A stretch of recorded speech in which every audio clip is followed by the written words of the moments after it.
Vocês estão vendo agora um jornal da Gazeta Esportiva, uma edição histórica publicada em 12 de julho de 1934, estampando em sua capa um dos maiores jogadores paulistas de sua época. Um atleta que se tornou símbolo do Palestra Itália e marcou uma geração inteira de torcedores. Hoje vamos conhecer a história de Luiz Imparato, o lendário trem blindado.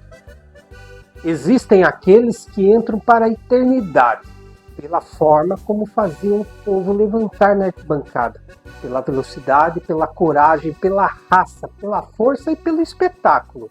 E quando o assunto era força e velocidade, quando o assunto era atropelar marcadores, havia um homem que parecia ter sido construído de aço.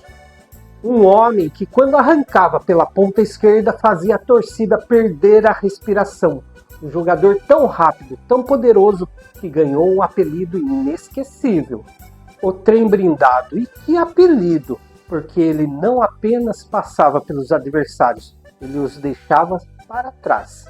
Hoje vamos viajar para Votorantim, voltar em mais de um século no tempo e conhecer o início da história da família Imparato e de um dos maiores ponta-esquerdas produzidos pelo futebol paulista.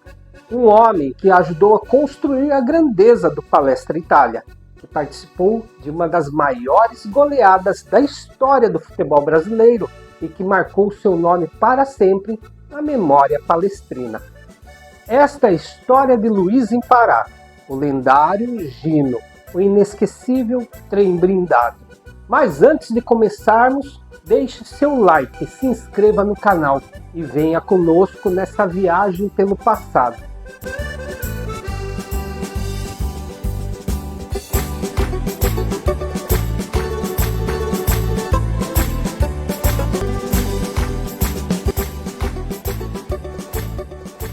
Luiz Imparato nasceu em 1º de maio de 1910, na pequena cidade de Votorantim, quando ainda era uma vila operária de Sorocaba, no interior do estado de São Paulo, em uma época em que o futebol brasileiro ainda dava seus primeiros passos.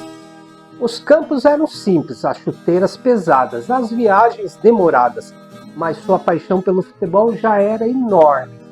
Naquela família, o futebol parecia correr nas veias. Os irmãos mais velhos, Humberto, Alfredo, Caetano, que está aqui como escultura, Ernesto, Antoninho e João Imparato, também jogavam futebol.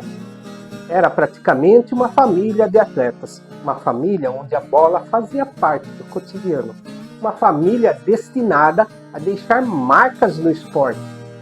E justamente Luiz Imparato, o melhor Gino Imparato, como era conhecido no futebol desde criança em Votorantim, que se tornaria o mais famoso de todos. Aos 15 anos de idade, em 1925, começou sua trajetória no Esporte Clube Savoia de Votorantim, um dos primeiros times de futebol do Brasil, fundado em 1º de janeiro de 1900, o qual todos seus irmãos também jogaram. E foi neste clube que revelou o seu talento. Ali surgiram as primeiras demonstrações daquilo que se tornaria sua principal característica: a velocidade, a arrancada, o drible e a ousadia. Enquanto muitos jovens apenas sonhavam, Gino enfrentava adversários, já chamava atenção e já construía o seu caminho. Passou também pelo São Bento de Sorocaba, pelo Paulista Futebol Clube e pelo Estrela de Ouro do Belém, em São Paulo, e por outras equipes do futebol paulista. No Estrela de Ouro, jogou entre 1928 a 1931. Defendeu também o gasômetro em 1930, o 15 de novembro no mesmo ano e uma equipe chamada Motorista em 1931. Em 1º de março de 1931, participou de uma partida contra o Juventus, atuando ao lado de grandes nomes do futebol paulista. Seus irmãos ingressaram no Palestra Itália e deixaram Votorantim para residir em São Paulo. Caetano, Ernesto e Antoninho já faziam fama no Palestra Itália, enquanto Gino defendia o Estrela de Ouro e João, o irmão mais novo, jogava no Ipiranga. Assim, os irmãos Imparato seguiam escrevendo as suas histórias. Mas era questão de tempo, até que surgisse uma oportunidade maior, uma oportunidade capaz de mudar a sua vida. Essa oportunidade apareceu em 1930, quando chegou à Palestra Itália, o clube que marcaria definitivamente sua carreira. Logo que chegou, também foi chamado de Imparatinho, mas aquele apelido logo ficaria pequeno, muito pequeno. Porque o futebol crescia a cada temporada, sua velocidade impressionava, sua fama atravessava os limites da capital paulistana. Sua estreia aconteceu em 11 de maio de 1930, contra a Portuguesa, na vitória palestrina por 2-1. Era apenas o começo, ninguém imaginava que estava surgindo uma das figuras mais queridas da história do clube. No ano seguinte vieram os títulos, as vitórias, as conquistas. Campeão paulista de 1932, campeão paulista de 1933, campeão paulista em 1934 e novamente em 1936. Participou também das conquistas do Rio e São Paulo em 1933, do Honorário do Brasil no mesmo ano e do Paulista Extra em 1938. Durante sua passagem pelo clube, disputou 106 partidas, marcou 54 gols. Há quem diga que foi 113 jogos e 58 gols, e foi justamente estes números que encontrei nos registros de meu pai. Mas existe algo sobre o qual ninguém tem dúvidas do seu impacto dentro de campo. Veloz, driblador e incansável, Gino era um verdadeiro pesadelo para os marcadores. Foi justamente essa combinação de força e velocidade que faria nascer o apelido, que atravessaria gerações, o trem blindado. O apelido não surgiu por acaso. Era impossível assistir Gino Imparato em campo e não notar sua força, sua velocidade, sua capacidade de avançar sem parar. Quando arrancava pela ponta esquerda, parecia uma locomotiva em movimento. Quanto mais espaço encontrava, mais perigoso ficava, mais difícil de contê-lo.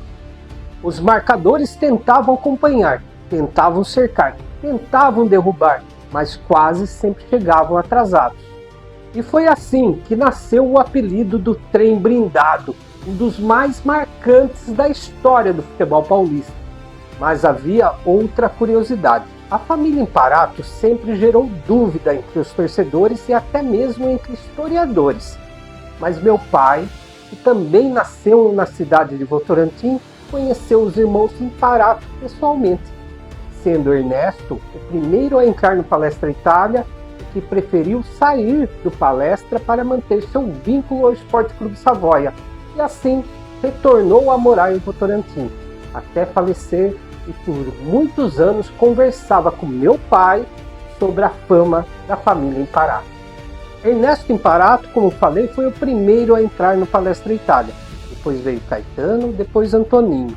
Mais tarde chegou o Gino, todos ligados ao futebol palestrino, assim como o irmão Humberto, que jogou no Savoia, mas não chegou a vestir a camisa do Palestra, mas foi um torcedor fanático do clube. De Caetano, eu tenho esta escultura, que eu mesmo fiz, representando ele, jogando no Savoia. Uma escultura feita de barro. Mas vale agora uma escultura de Gino Imparato, vocês não acham? Para facilitar a identificação dos irmãos, foram surgindo formas de chamá-los, como Imparato, Imparatinho e outras variações. Com o passar dos anos, a imprensa passou a utilizar expressões como Imparato I, segundo e terceiro, mas essas denominações foram criadas posteriormente, para ajudar a identificar os irmãos. Independentemente dos apelidos, uma coisa era certa: Gino já havia conquistado seu espaço. O seu nome crescia cada vez mais. O reconhecimento chegou também fora do clube. Em 1932 passou a defender a seleção paulista, um prêmio reservado aos melhores. Voltou a vestir a camisa paulista em 1933, novamente em 1937 e depois em 1938. Era a confirmação definitiva. O garoto de Votorantim havia se transformado num dos grandes nomes do futebol estadual. Enquanto isso, o Palestra Itália seguia acumulando conquistas e construindo uma das fases mais vitoriosas de sua história. Gino participou do tricampeonato paulista de 1932 a 1934, uma marca só alcançada pelo Palmeiras entre 2002 a 2024. O futebol brasileiro mudava, o profissionalismo crescia e o Palestra se consolidava entre os gigantes. Mas nenhum jogo, nenhuma conquista, nenhuma atuação seria tão lembrada quanto o que estava por vir. Um clássico, uma rivalidade centenária, um confronto capaz de parar o estado de São Paulo. Palestra Itália contra o Corinthians em 5 de novembro de 1933. O estádio estava cheio, a expectativa era enorme, a rivalidade falava mais alto. Ninguém podia imaginar o que iria acontecer. O que começou como um clássico se transformou numa exibição histórica, uma tarde que atravessaria gerações. O Palestra atacava, o Corinthians tentava resistir, mas a diferença entre os times aumentava a cada minuto. Veio o primeiro gol, depois o segundo, depois o terceiro, uma avalanche continuou. A torcida palestrina não acreditava, o placar aumentava e a cada gol a festa ficava maior. O Corinthians estava completamente dominado, sem conseguir reagir, sem conseguir conter os ataques adversários. Então apareceu ele, o trem blindado, o homem das arrancadas, o terror dos defensores. Gino teve uma atuação memorável, daquelas que ficam gravadas para sempre na memória dos torcedores. Marcou os 3 últimos gols da partida. Os companheiros Romeu Peliciari marcou outros 3 e Gabardo 1.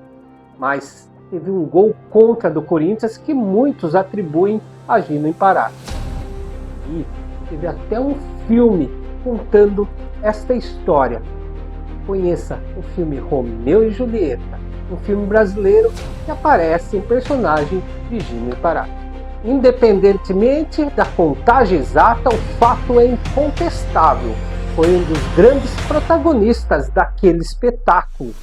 Quando o árbitro encerrou a partida, o placar mostrava um resultado histórico. Palestra Itália 8, Corinthians 0. A maior goleada do Palmeiras sobre o Corinthians, um resultado eterno, uma tarde inesquecível que dura quase 93 anos. Após a partida, tomado pela emoção, Gino resumiu tudo em uma única frase: foi a maior alegria de minha vida. E não era difícil entender o motivo. Naquele dia, o trem blindado entrou definitivamente para a história. Mas a carreira de Gino ainda reservava outros capítulos, outras batalhas e outros desafios, e algumas páginas mais emocionantes de sua trajetória. Aquela tarde histórica contra o Corinthians transformou Gino Imparato numa lenda, mas sua trajetória ainda estava longe de um fim. Ainda havia muitos capítulos a serem escritos. Porque o futebol dos anos 30 era duro, era pesado e exigia do corpo muito mais do que se imagina hoje. Mesmo assim, o trem blindado continuava acelerando, continuava encantando os torcedores, continuava construindo a sua história.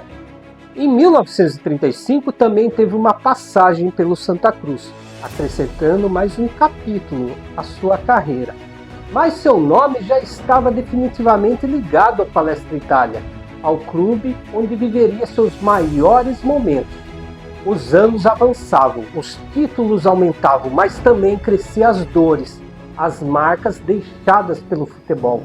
As arrancadas, as divididas, os choques, tudo isso cobrava um preço.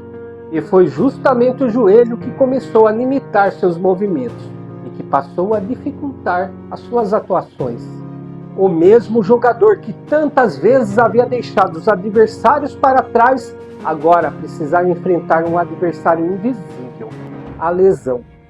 Pouco a pouco o problema foi se agravando, até se tornar inevitável uma decisão difícil. E chegava a hora da despedida, o momento que nenhum atleta deseja viver, o adeus aos gramados.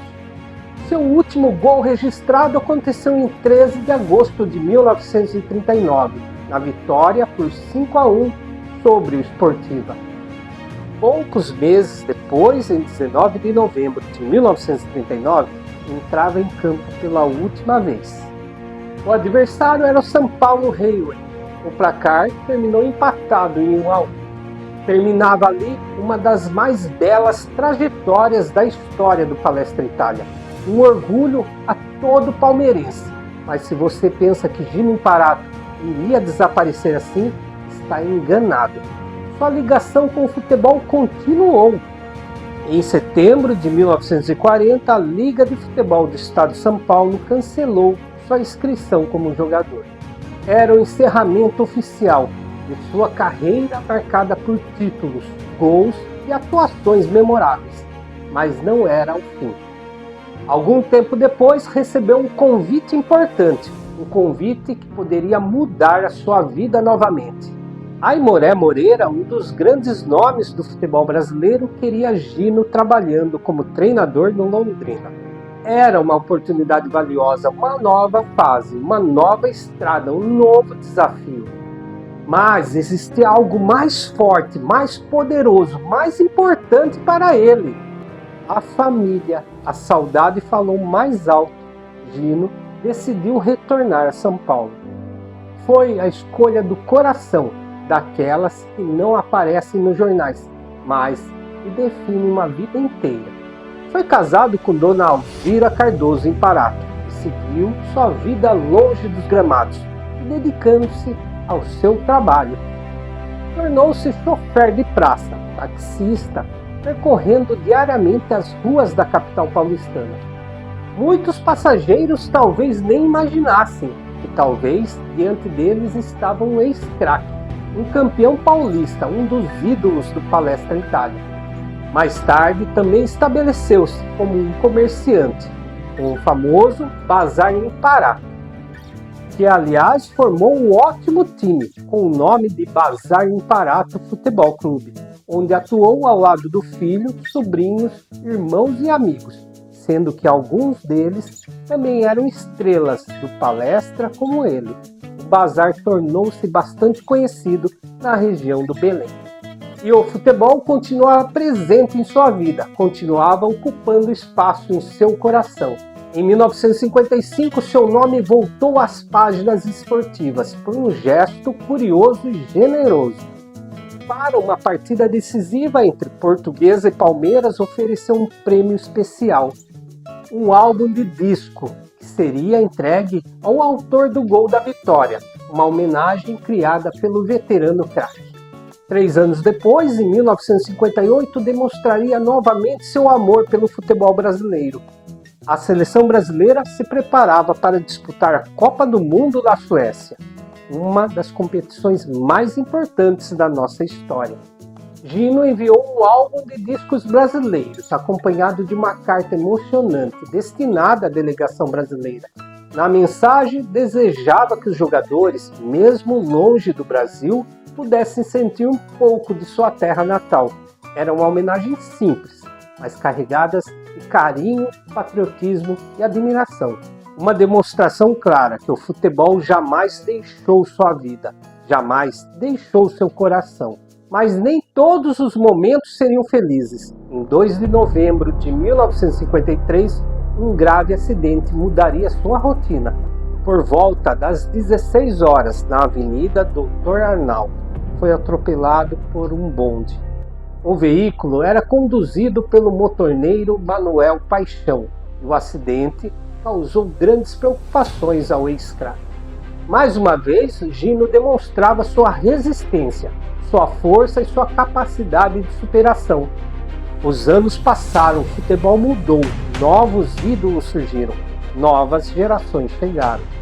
Mas a memória do trem blindado continuava viva entre os torcedores, pesquisadores e amigos. Viveu durante muitos anos no bairro do Belém, onde construiu sua história fora dos gramados. Em 1968, a Liga Votorantinense de Futebol, Livofu, ao qual meu pai era presidente na época, proporcionou um momento inesquecível para Ernesto Imparato, o Fazolin, como era conhecido aqui em Votorantim.